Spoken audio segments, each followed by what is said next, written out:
Selamat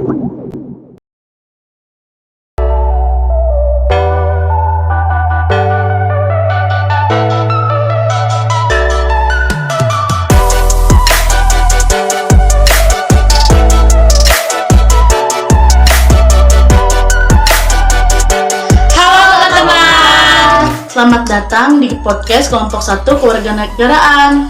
Saya Yuri Korapelpeta dari Rombel B. Saya Nur Fitriah dari Rombel A. Saya Abelia Kartika Sari dari Rombel B. Saya Aisyah Norina dari Rombel A. Saya Darli dari Rombel B. Saya Pani Boris Laban dari Rombel B. Saya Dian Fitri Utami dari Rombel A. Saya Reja Nunata dari Rombel B. Oke, perkenalannya udah semua nih. Nah, kita akan membahas topik yang sangat penting dan relevan, yaitu tentang Perubahan konstitusi. Kami telah mendapatkan beberapa narasumber yang akan kami wawancarai. Bisa dimulai dari Nur Fitriah dahulu. Di sini dengan saya Nur Fitriah yang telah bersama narasumber yang akan saya wawancarai. Nah, sebelum masuk ke pertanyaannya, alangkah lebih baiknya kita perkenalan dulu nih sama kakaknya. Perkenalkan, nama saya Windy Mariska dari Universitas Poltekkes Kemenkes Palangkaraya. Oke kak, nah langsung aja ya ke pertanyaannya. Menurut kakak nih, apa pengertian konstitusi? Konstitusi adalah napas kehidupan suatu negara sebagai dokumen yang mengatur pembagian kekuasaan, hak dan kewajiban warga negara, serta nilai-nilai dasar. Konstitusi perlu perubahan untuk mencerminkan perkembangan masyarakat, nilai-nilai, dan tuntutan zaman. Perubahan tersebut dapat memastikan keadilan dan kesetaraan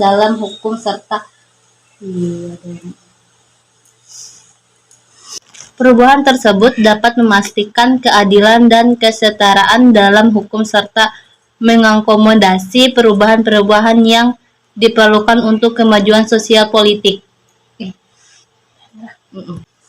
Nah, sangat mudah dipahami ya teman-teman untuk pengertiannya. Terus nih kak, apa tujuan dari perubahan tersebut? Nah, tujuan dari perubahan konstitusi adalah untuk memastikan bahwa hukum dasar negara tetap adil dan efektif dalam mengatur masyarakat. Dan perubahan konstitusi juga dapat memperkuat demokrasi, melindungi hak-hak individu, dan mencerminkan perubahan sosial dan politik yang terjadi. Wow, terima kasih ya kak atas jawabannya. Baik, mungkin itu saja informasi yang saya dapatkan dari narasumber. Langsung saja kita ke narasumber yang kedua yang akan diwawancarai oleh Pani. Baik, saya Pani Boris Laban akan bertanya kepada narasumber yang bersedia menjawab pertanyaan saya. Sebaiknya perkenalkan namanya terlebih dahulu. Perkenalkan, nama saya Sri Nurmaidah. Terima kasih banyak telah menyempatkan waktu untuk berpartisipasi dalam wawancara ini.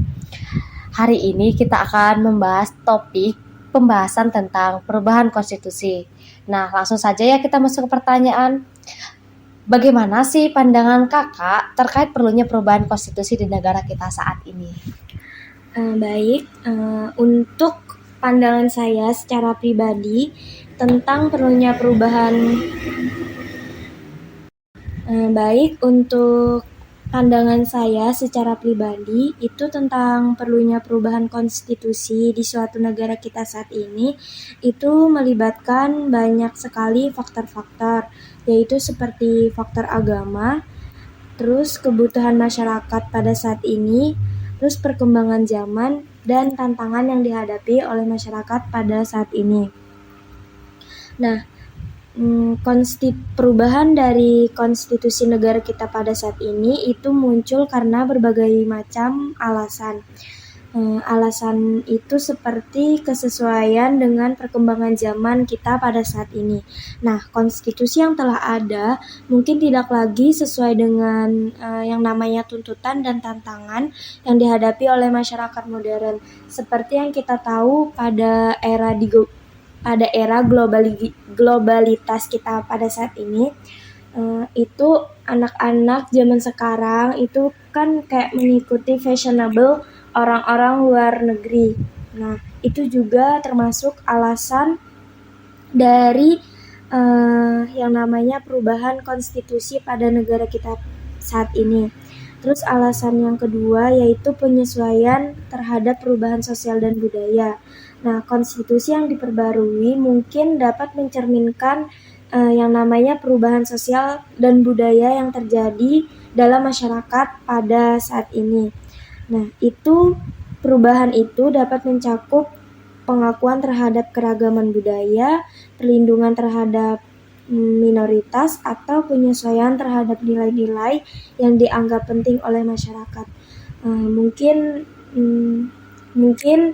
itu saja mungkin itu saja pandangan saya secara pribadi. Baik, terima kasih banyak kepada Kakak Sri Normaida atas waktu yang berharga Kakak dalam berpartisipasi dalam wawancara ini. Nah, diskusi kita telah selesai dan sangat berharga bagi saya ataupun kelompok saya, dan juga dapat memberikan wawasan yang mendalam tentang topik pembahasan perubahan konstitusi tersebut.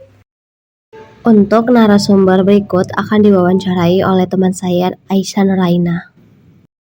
Baik, saya Aisyah Norina. Saya akan bertanya kepada narasumber yang bersedia menjawab pertanyaan saya. Sebaiknya perkenalkan namanya terlebih dahulu. Perkenalkan, nama saya Sunandri dari Universitas Palangkaraya. Pertanyaannya, bagaimana kita sebagai masyarakat yang semakin kompleks dan dinamis untuk dapat menuntut struktur pemerintahan yang lebih responsif dan efisien? Menurut informasi yang saya dapat sebagai masyarakat yang semakin kompleks dan dinamis, kita dapat menuntut struktur pemerintahan yang lebih responsif dan efisien dengan beberapa cara. Pertama, kita dapat memperkuat partisipasi masyarakat dalam proses pengambilan keputusan pemerintah melalui mekanisme seperti konsultasi publik dan forum diskusi. Kedua, kita dapat memperjuangkan transparansi dan akuntabilitas dalam pemerintahan sehingga masyarakat dapat memantau dan mengevaluasi kinerja pemerintah secara lebih efektif. Ketiga, kita dapat memperjuangkan reformasi birokrasi untuk meningkatkan efisiensi dan kualitas layaknya publik. Keempat, kita dapat memperjuangkan penguatan otonomi daerah untuk mempercepat pengambilan keputusan dan penyelesaian masalah di tingkat lokal. Dengan cara-cara ini, kita dapat memperjuangkan struktur pemerintahan yang lebih responsif dan efisien untuk memenuhi kebutuhan masyarakat yang semakin kompleks dan dinamis. Baik, mungkin itu saja informasi yang saya dapatkan dari narasumber. Langsung saja kita ke narasumber yang berikutnya yang akan diwawancari oleh Reza. Baik, selamat sore Kak, maaf mengganggu waktunya. Perkenalkan, nama saya Reza Donata dari program studi PGSD. Bisa perkenalkan diri Kakak? Perkenalkan, nama saya Susanti. Di sini saya ingin mempertanyakan beberapa pertanyaan yang saya akan ajukan. Yang pertama, bagaimana perubahan konstitusi diharapkan untuk memengaruhi hak dan kebebasan individu rakyat Indonesia? Ya, menurut saya perubahan konstitusi di Indonesia dapat memiliki dampak yang signifikan terhadap hak dan kebebasan individu. Contohnya, penguatan perlindungan hak asasi manusia, memperkuat kerangka hukum yang melindungi hak asasi manusia, memastikan perlindungan lebih efektif terhadap hak-hak dasar individu, dan juga perlindungan hak minoritas, memperkuat perlindungan hak minoritas termasuk kelompok yang mungkin rentan terhadap diskriminasi untuk mencapai masyarakat yang lebih inklusif. Contoh yang selanjutnya itu perlindungan hak privasi, memastikan perlindungan hak pribadi individu dari campur tangan yang tidak sah dan mengatur dengan bijak pengumpulan serta penggunaan data privasi. Nah, dengan mengintegrasikan aspek-aspek ini, diharapkan perubahan konstitusi dapat memberikan dampak positif pada hak dan kebebasan individu rakyat Indonesia. Mungkin itu jawaban dari saya. Terima kasih. Baik, mungkin itu saja informasi yang saya dapatkan dari narasumber. Langsung saja kita ke narasumber selanjutnya yang akan diwawancarai oleh Dian Fitri Utami.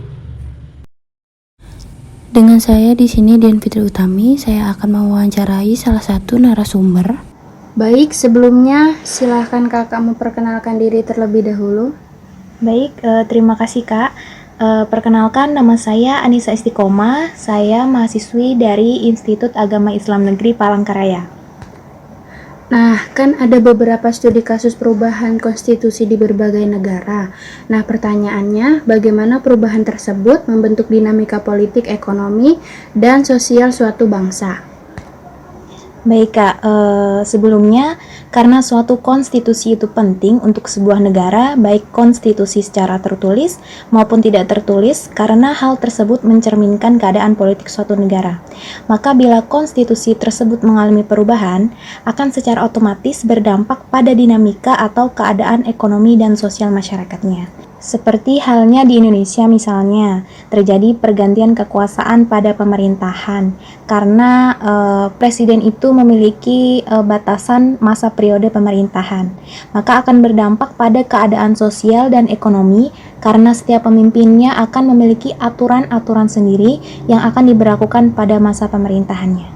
Baik, mungkin itu saja informasi yang saya dapatkan dari narasumber. Langsung saja kita ke narasumber selanjutnya yang akan diwawancarai oleh Yuriko Rafael Vetra. Perkenalkan, nama saya Yuriko Rafael Vetra dari Rombel B.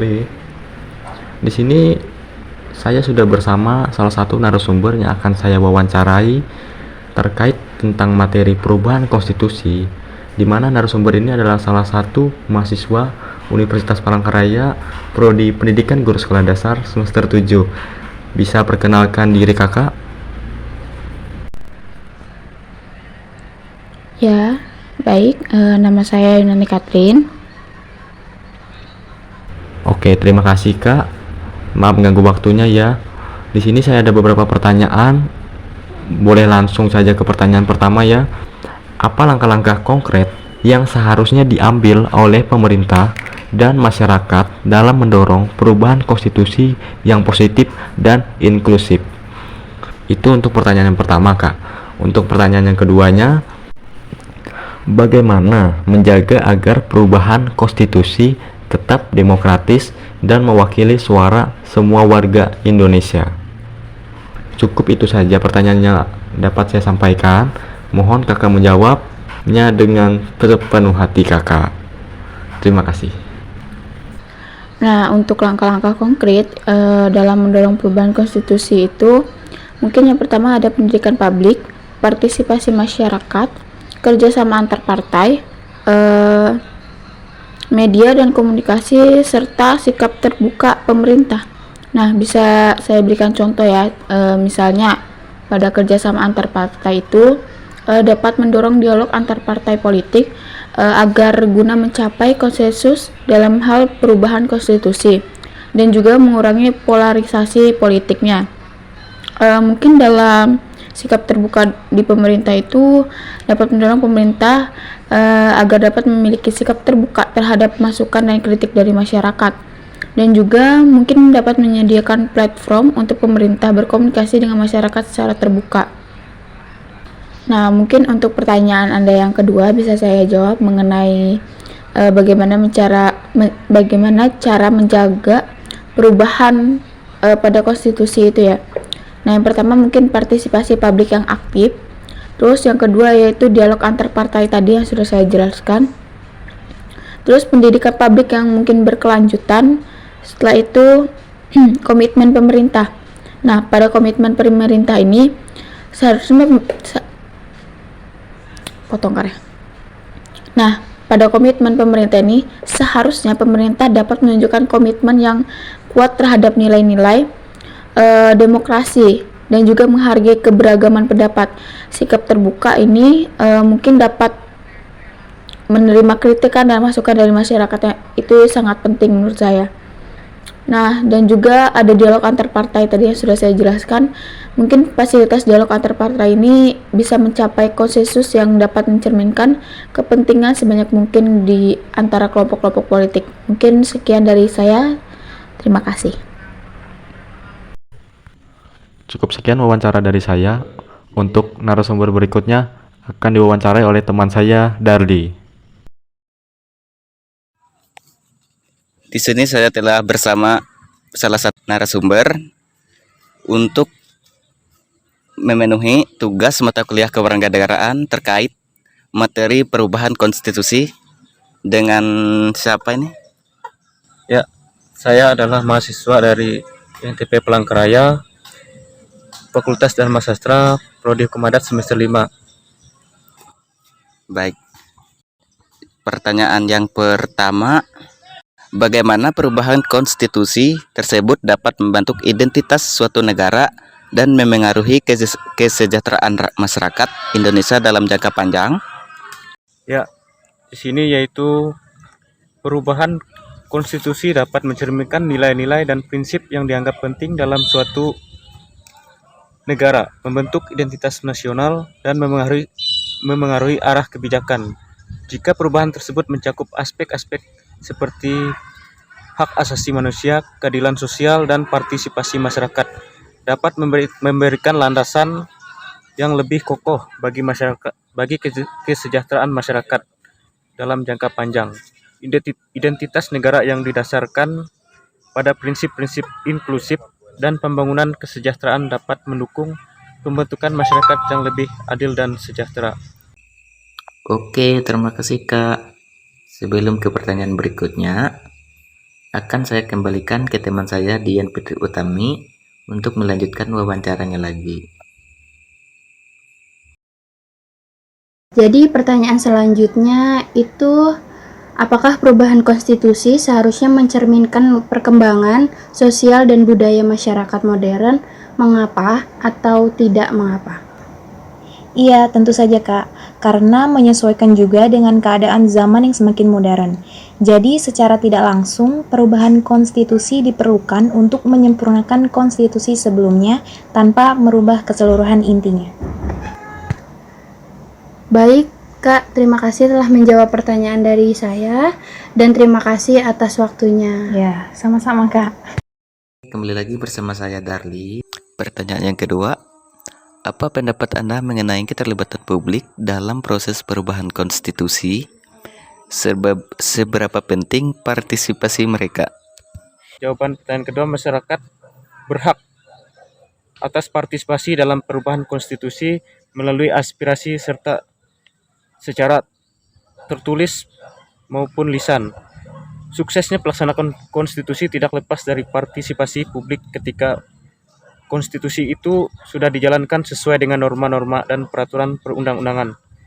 Partisipasi masyarakat yaitu mematuhi daripada konstitusi yang dibentuk agar tatanan dalam kenegaraan dan sosial di kehidupan masyarakat akan terjalin baik dengan pemerintah dan mewujudkan kesejahteraan umum. Ya, mungkin sekian. Baik, terima kasih atas kesempatan yang diberikan kepada saya. Saya mahasiswa Universitas Negeri Palangkaraya mengucapkan terima kasih. Saya Darli dan teman saya Reza Donata. Di sini saya dan teman saya akan kembali mewawancarai narasumber kami dan juga saya telah bersama salah satu narasumber baru. Selamat sore Kak. Iya, sore. Ini dengan kakak siapa? Nama saya Rosana. Baik, di sini saya meminta waktunya sebentar untuk saya wawancarai mengenai materi perubahan konstitusi. Langsung saja ke pertanyaan saya. Bagaimana perubahan konstitusi ini diharapkan akan meningkatkan stabilitas politik dan hukum serta keadilan bagi seluruh warga Indonesia? Menurut saya, untuk perubahan konstitusi diharapkan dapat meningkatkan stabilitas politik dan hukum serta keadilan bagi seluruh warga Indonesia. Itu ada beberapa cara. Yang pertama itu perbaikan sistem hukum, kedua perlindungan hak asasi manusia, ketiga keseimbangan kekuasaan, yang keempat partisipasi masyarakat, yang kelima peningkatan akses keadilan, selanjutnya itu sistem politik yang inklusif, kemudian penguatan lembaga pengawasan, penyusunan kebijakan yang responsif, serta pembatasan kekuasaan eksesif dan pendidikan hukum dan politik. Dari beberapa cara yang saya sebutkan tadi, mungkin untuk perubahan konstitusi yang dapat diharapkan untuk meningkatkan stabilitas politik, hukum serta keadilan bagi seluruh warga Indonesia itu ada beberapa nih. Tadi kan saya sebutkan ada 10 cara. Mungkin untuk perbaikan sistem hukum ini sangat diperlukan sehingga dapat menyelaraskan konstitusi dengan prinsip-prinsip hukum yang adil dan mengakomodasi perubahan zaman untuk memastikan kejelasan dan kepastian hukum. Kemudian tadi ada juga bahwa untuk meningkatkan stabilitas politik ini kita juga perlu nih untuk partisipasi masyarakat. Karena dengan partisipasi aktif masyarakat dalam proses politik sehingga suara semua warga didengar dan dipertimbangkan. Mungkin itu beberapa contoh dari yang saya sebutkan tadi. Baik, terima kasih atas kesempatan yang diberikan kepada saya. Saya ucapkan terima kasih. Ya, terima kasih balik. Bagaimana menurut Anda perubahan konstitusi dapat membentuk identitas suatu negara? Iya, menurut saya perubahan konstitusi dapat membentuk identitas suatu negara melalui mencerminkan nilai-nilai, aspirasi, dan norma-norma yang diakui dan diatur dalam dokumen tersebut. Nah, jika suatu negara memutuskan untuk mengubah konstitusinya, ini bisa mencerminkan perubahan dalam pandangan terhadap hak asasi manusia, prinsip demokrasi, kesetaraan, atau bahkan aspek-aspek kultural tertentu. Contohnya, penambahan amandemen yang mengakui hak-hak individu atau melibatkan partisipasi lebih luas dalam proses politik dapat menciptakan identitas negara yang lebih inklusif dan demokratis. Dengan demikian, perubahan konstitusi dapat menjadi sarana untuk menggambarkan dan membentuk nilai-nilai inti yang menjadi identitas suatu negara. Mungkin itu menurut saya. Nah, terima kasih kepada Reja, Darli, dan teman-teman yang lainnya. Nah, untuk narasumber yang terakhir akan diwawancarai oleh teman kita, Abelia Kartikasari. Untuk Abelia Kartikasari, saya persilahkan mewawancarai beserta diskusi dengan narasumber tersebut. Terima kasih.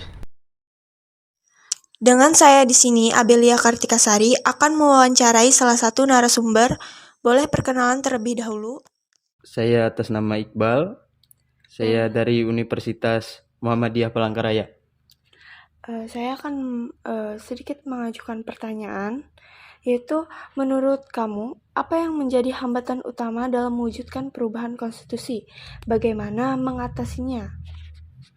Menurut saya yang telah saya baca-baca, hambatan utama yang datang dari kelembagaan Mahkamah Konstitusi itu sendiri yakni dari kesiapan Mahkamah Konstitusi dalam memberikan pelayanan yang optimal. Dari mantan Ketua Mahkamah Konstitusi tahun 2013-2015, Hamdan Zulfa mengatakan ada hampir 1.000 perkara yang masuk ke MK pada pemilu 2014. Bukan perkara mudah untuk memutuskan banyaknya sengketa hasil pemilu di tengah waktu yang singkat. Mengenai terbatasnya waktu yang diberikan undang-undang kepada Mahkamah Konstitusi untuk menyelesaikan perkara perselisihan hasil pemilu. Jika kita bandingkan dengan jumlah perkara yang masuk, maka akan sulit mendapatkan putusan yang ideal. Inilah yang membuat perselisihan hasil. Pemilihan umum yang ideal bukan perkara yang sederhana dalam arti singkat, kompleksitas masalahnya dalam terkesan menjadi perkara yang sederhana dan cepat karena time frame penyelesaiannya sangat singkat. Itu saja sih, Mbak. Mungkin untuk cara mengatasinya itu bagaimana? Oke, untuk mengatasinya, perlunya kesadaran berkonstitusi secara konseptual, yang diartikan sebagai kualitas pribadi seseorang yang memancarkan wawasan, sikap, dan perilaku yang bermuatan cita-cita dan komitmen. Perilaku yang bermuatan cita-cita dan komitmen leluhur kebangsaan dan kebenargaraan Indonesia. Kesadaran berkonstitusi merupakan salah satu bentuk keinsyafaan warga negara akan pentingnya mengimplementasikan nilai-nilai konstitusi. Kesadaran berkonstitusi juga merupakan salah satu bagian dari kesadaran normal. Kesadaran moral ini punya 3 unsur pokok. Oke, yang pertama, perasaan wajib atau keharusan untuk melakukan tindakan bermoral yang sesuai dengan konstitusi negara itu ada dan terjadi dalam setiap sanubari warga negara, siapapun, dimanapun, dan kapanpun. Oke, yang kedua, rasional, kesadaran moral. Dapat dikatakan rasional karena berlaku umum, lagi pula terbuka bagi pembenaran atau penyangkalan. Dengan demikian, kesadaran berkonstitusi merupakan hal yang bersifat rasional dan dapat dinyatakan pula sebagai hal objektif yang dapat diuniversalkan. Artinya dapat disetujui berlaku pada setiap waktu dan tempat bagi waktu setiap negara. Oke, yang terakhir, kebebasan. Atas kesadaran moralnya, warga negara bebas untuk menaati berbagai peraturan perundangan yang berlaku di negaranya, termasuk ketentuan konstitusi negara. Mungkin itu saja pengetahuan yang bisa saya sampaikan, kurang lebihnya saya mohon maaf. Oke, terima kasih atas pengetahuan yang telah Iqbal sampaikan. Wah, luar biasa. Terima kasih kepada teman-teman yang telah mau mewawancarai dan memulai obrolan kita pada podcast kali ini. Nah, jadi wawancara beserta obrolan telah selesai nih. Tapi tunggu dulu, di sini saya akan menyampaikan kesimpulan dari materi dan dari narasumber kita pada hari ini, yang dimana konstitusi adalah napas kehidupan negara sebagai dokumen yang mengatur pembagian kekuasaan, hak dan kewajiban warga negara, serta nilai-nilai dasar. Konstitusi adalah fondasi hukum suatu negara. Perubahan tersebut dapat memastikan relevansi, keadilan, dan kesetaraan dalam hukum, serta mengakomodasikan perubahan-perubahan yang diperlukan untuk memajukan sosial dan politik. Dan perubahan konstitusi ini juga dapat membantu memperkuat demokrasi, serta melindungi hak individu dan mencerminkan perubahan sosial dan politik yang terjadi. Pertanyaan tentang perlunya perubahan konstitusi di suatu negara melibatkan banyak faktor, termasuk faktor agama, faktor kebutuhan masyarakat, faktor perkembangan zaman, dan faktor tantangan yang akan dihadapi. Sementara anak-anak zaman sekarang itu akan mengikuti fashion label orang luar negeri, yang juga termasuk alasan dari namanya perubahan konstitusi pada negara kita saat ini. Ini dapat mencakup pengakuan terhadap keragaman budaya, perlindungan terhadap minoritas, atau penyesuaian terhadap nilai-nilai yang dianggap penting oleh masyarakat kita. Selain itu juga, keterlibatan lembaga yang mewakili rakyat seperti Majelis Permusyawaratan Rakyat juga diperlukan dalam proses perubahan konstitusi. Selain itu, transparansi, partisipasi aktif masyarakat, dan debat publik yang terbuka itu juga merupakan kunci untuk memastikan sebuah proses perubahan konstitusi berjalan secara demokratis dan mewakili kepentingan semua pihak.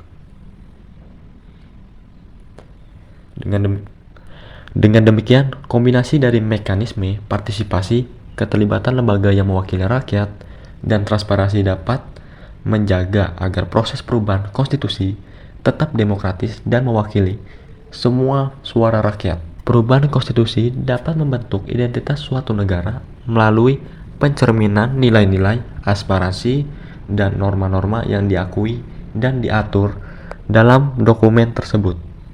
Sebagai contohnya nih, penambahan amandemen yang mengakui hak-hak individu atau melibatkan partisipasi lebih luas.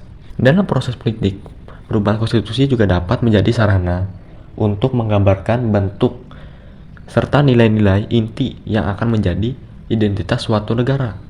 Pemerintah dinamis atau dynamic governance dapat menjadikan jawaban yang relevan dalam menghadapi tantangan yang ada saat ini. Untuk mencapai pemerintah yang dinamis dan responsif, diperlukan penyederhanaan struktur, organisasi, pemerintahan, dan pengalihan jabatan administrasi ke dalam jabatan fungsional. Penguatan sistem pertahanan dan keamanan juga diperlukan untuk menghadapi tantangan global yang kompleks dan dinamis. Dalam kesimpulan, materi perubahan konstitusi, kita dapat memulai dengan menyoroti bahwa konstitusi merupakan landasan hukum suatu negara yang menentukan struktur pemerintahan dan hak-hak warganya. Perubahan konstitusi menjadi langkah krusial dalam menyesuaikan dengan dinamika zaman, kebutuhan masyarakat, perkembangan politik. Dan melalui kesimpulan ini,